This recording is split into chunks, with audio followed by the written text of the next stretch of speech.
Assalamualaikum sahabat Bonkla, sahabat pecinta bonsai kelapa. Di video kali ini saya akan berbagi tips bagaimana cara merawat bonsai kelapa pecah daun.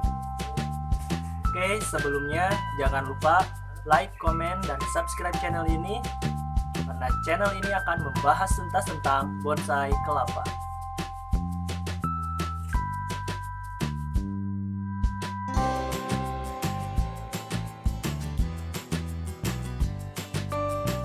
Ini adalah salah satu koleksi bonsai kelapa pecah daun yang saya miliki.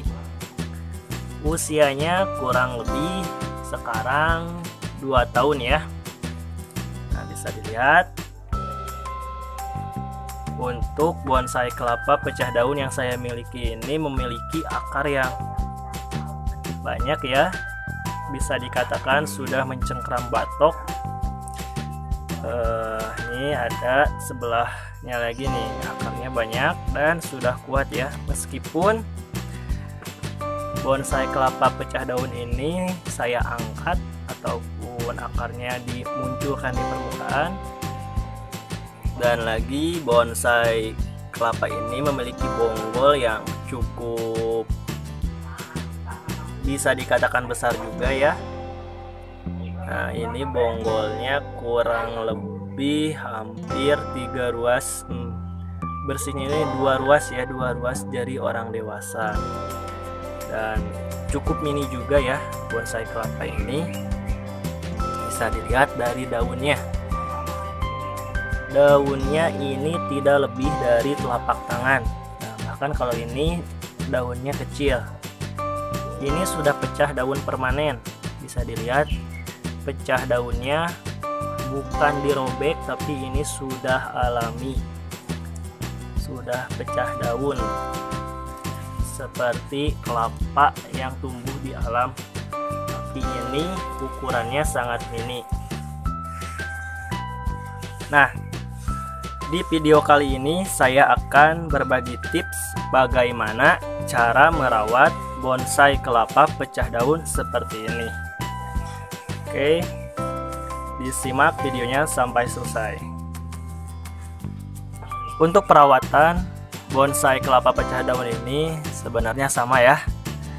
Pertama, kita harus membersihkan selimut pelepah ya, atau kalau bagi penghobi bonkla, kita harus melakukan sayat tipis terhadap bonsai kelapa pecah daun ini secara rutin.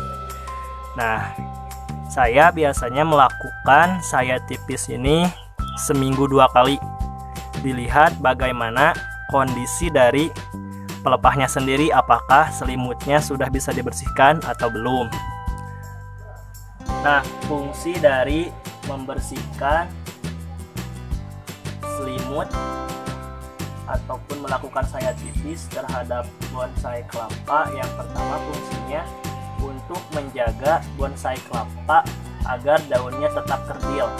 Dan yang kedua, dengan melakukan sayat tipis, daun bisa melengkung seperti ini tanpa kita memprogramnya dengan tarikan tali ya. Tapi dengan dilakukannya sayat tipis, otomatis akan mempermudah daun cepat melengkung seperti ini.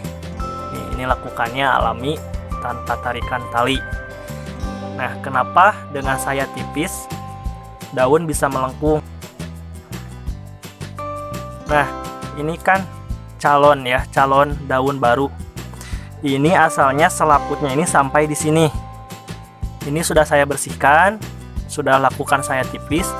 Nah, otomatis nanti posisi daun akan renggang keluar seperti ini.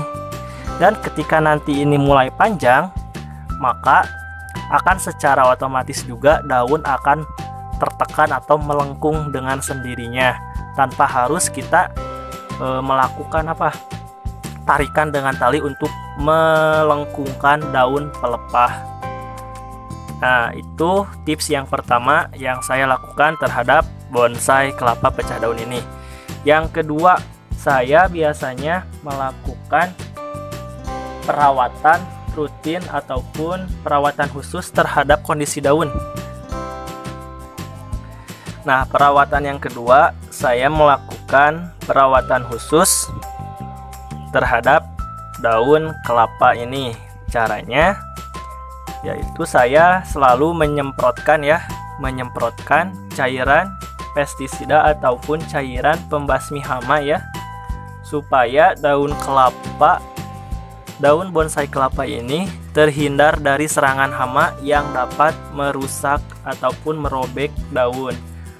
Apabila bonsai kelapa kita robek daunnya ya, ataupun digigit serangga seperti belalang ataupun ulat, itu sangat mengganggu sekali, akan mengurangi keindahan dari bonsai kelapa yang kita miliki. Nah, salah satu perawatannya, saya selalu rutin seminggu bisa sampai 4 kali saya menyemprotkan cairan pengusir hama ya terhadap daun, baik daun permukaan luar ataupun permukaan dalam seperti ini ya. Nah, biasanya justru hama itu selalu bersembunyi di belakang daun ini. Nah, kita harus menyemprotnya lebih merata. Dengan menyemprotkan cairan hama, selain mengusir ataupun selain daun bonsai kelapa yang kita miliki terhindar dari serangan hama, dengan menyemprotkan air ini juga bertujuan untuk melembabkan kondisi daun, sehingga daun akan selalu nampak sehat dan segar. Bisa dilihat. Nah, tadi sebelum penyemprotan daun biasa saja, namun setelah kita semprotkan cairan pestisida ataupun cairan anti hama ini, daun terlihat nampak jauh lebih segar dan nampak jauh lebih fresh ya. Nah, ini salah satu kelebihan dari perawatan ini. Perawatan yang ketiga yaitu kita harus melakukan penyiraman secara rutin.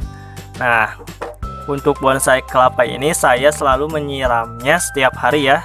Biasanya saya siram itu di waktu sore hari. Kenapa waktu sore hari? Karena di waktu sore hari itu penyiraman akan awet sampai nanti pagi.